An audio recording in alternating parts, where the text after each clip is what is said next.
Well, this is the Bliss Cave, and I don't have a killer collection, but you guys have asked for a tour.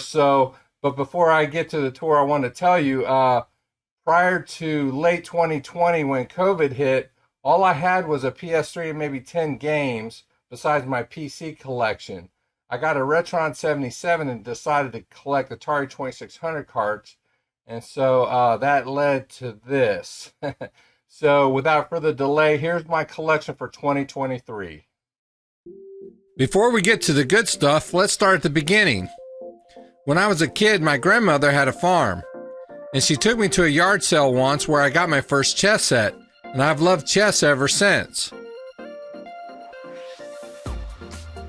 I was in the chess club in high school, and I played chess before I ever played video games.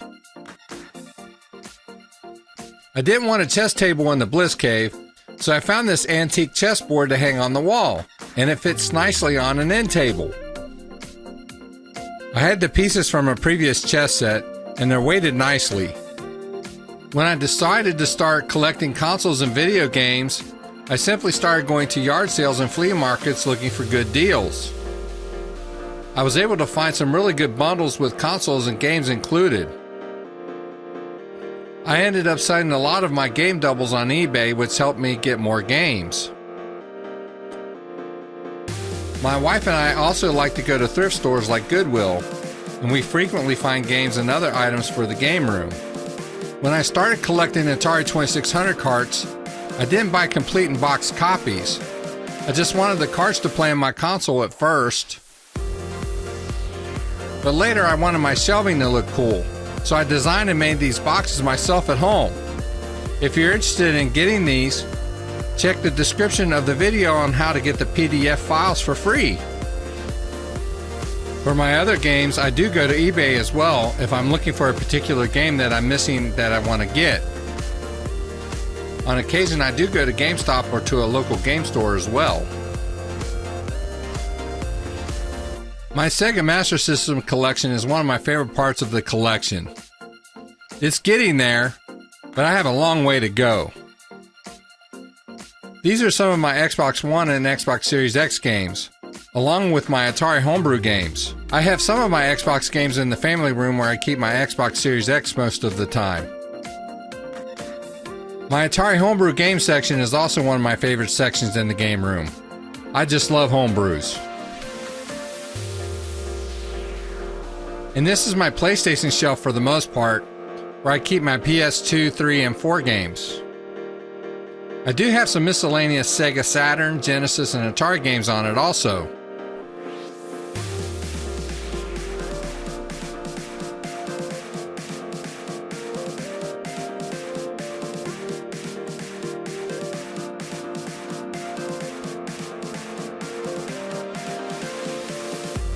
This is where I'm keeping my loose Super Nintendo and Genesis carts for now. I also have a lot of my Blu-ray collection here. Some of it's in my family room as well. It's a little cluttered, but this is my first CRT setup. I have my Sega Master System, my Atari 7800, my Sega Saturn, and my RetroBit Trio Plus, which plays Genesis, Nintendo, and Super Nintendo cartridges. The controllers that came with it are horrible, but it plays the games great with my original Super Nintendo controllers.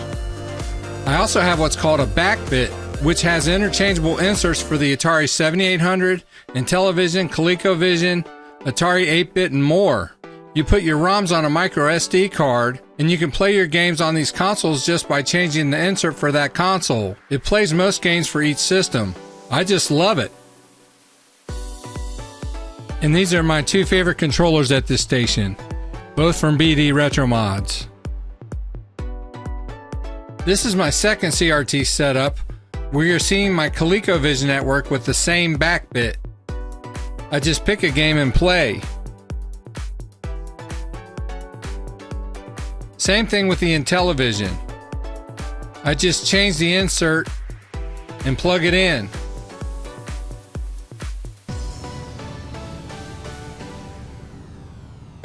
These are the consoles at this station. the Intellivision,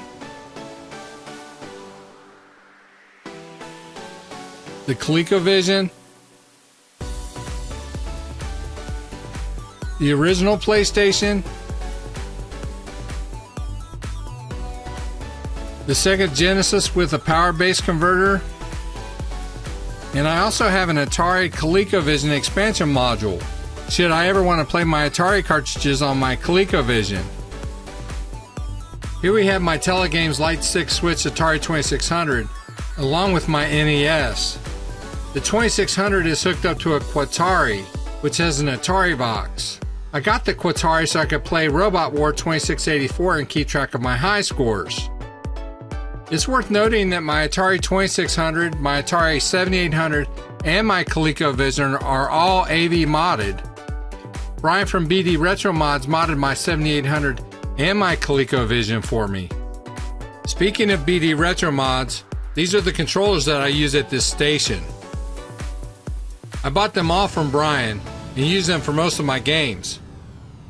The only exceptions are some of the Intellivision games that may not work with this controller. It's an 8-way controller and only works with a limited number of games, but it works with many of them. This is my Atari Dual Fight Stick with trackball. It's hooked up to a Raspberry Pi 4, which has a bunch of games on it, from Atari 2600 to arcade classics. The Fight Stick is a Micro Center exclusive, which they no longer sell. It's running an image I got from Keo Daikin. I'll put a link to his YouTube channel in the description. I was able to find this stand at Micro Center about the time they stopped selling it. I got it for about 50 bucks. I put casters on it to make it easier to move around. I also made this logo in front of it out of perler beads. This is my Atari 800 XL. I just had to buy one. I had one as a teenager. I taught myself basic programming on it. I have many memories using it. I used to subscribe to Compute Magazine and typed out free programs inside and saved them to my tape drive. As a musician, I also programmed Jump by Van Halen partially, although it only played 3 notes at a time to make a chord. That was a fun project. This is what's called an S-Drive Max, and it simulates up to 4 disk drives and a tape drive, and all data is stored on a micro SD card. I have all of the HomeSoft game collection with almost 4,000 games on it. I have a list of the games that I play the most laminated with the disc numbers next to the names. This is where I play my late-gen consoles. Anything that I have hooked up to HDMI, I play through 5.1 surround sound. This is my PlayStation 3, my PlayStation 2, my Xbox One, my Xbox 360, my Wii, and my original Xbox. This is my Thrustmaster Ferrari 458 Spider racing wheel for Xbox One and Series X. I got it for about $45 on Facebook Marketplace. And I found the stand barely used on Marketplace for about 50 bucks. I played Dirt 5, the Forza series, I have a number of those games, Burnout 3, and some NASCAR games with it. It's pretty sweet. It's a hit when we have friends over. Then there are my Arcade 1-Up cabinets. I have my Final Fight cabinet, my Tempest cabinet, Mortal Kombat Legacy, Street Fighter II Legacy, my Simpsons cabinet, and NFL Blitz. I soft modded my Simpsons cabinet and now I have 14 games on it, including The Simpsons, Simpsons Bowling, Teenage Mutant Ninja Turtles, Teenage Mutant Ninja Turtles, Turtles in Time, Sunset Riders, Mystic Warriors, The Main Event, Metamorphic Force, Bandana, Punk Shot, Wild West Cowboys of Moo Mesa, Cadillacs and Dinosaurs, Captain Commando, and Knights of the Round.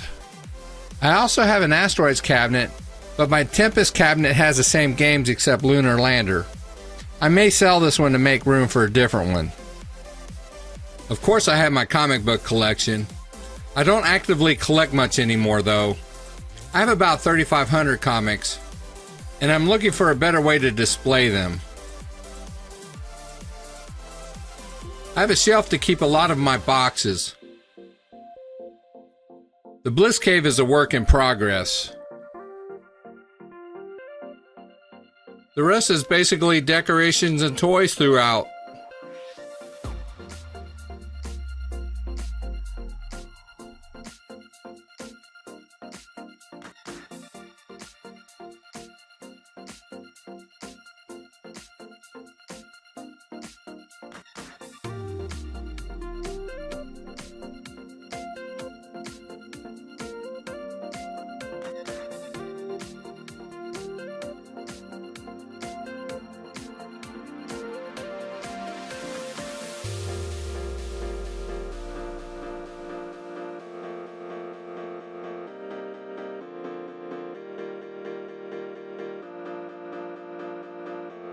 Since I love superheroes, my game room is a mixture of gaming and superhero decor. Somehow I ended up collecting these foot-long figures. I think they look cool here on these shelves.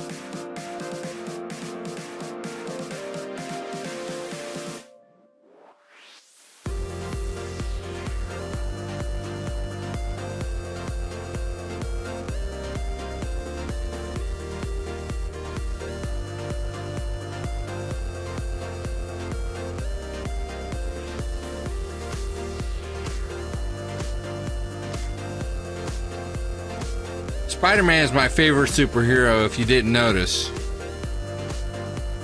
Well guys, that wraps it up for my game room tour for 2023. While you're here, be sure to hit the like and to subscribe to the channel so you don't miss out when we post a new video. So with that, have an awesome day, and we'll see you on the next one.